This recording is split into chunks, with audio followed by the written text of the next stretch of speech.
तेज धूप वाला दिन था। गांव के किनारे एक दुबला सा गधा भारी बोझ लेकर चल रहा था। लोग उसे देखकर हंसते और कहते, ये तब बस बोझ उठाने के लिए ही बना है। लेकिन गधा चुप रहा। रास्ता लंबा था, पसीना बह रहा था, फिर भी उसने कदम नहीं रोके। अचानक सामने कीचड़ भरा गड्ढा आ गया।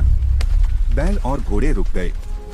गधे ने हिम्मत की, धीरे धीरे कदम बढ़ाए और रास्ता पार कर गया। लोग चौंक गए। जिसे वे कमजोर समझते थे, वही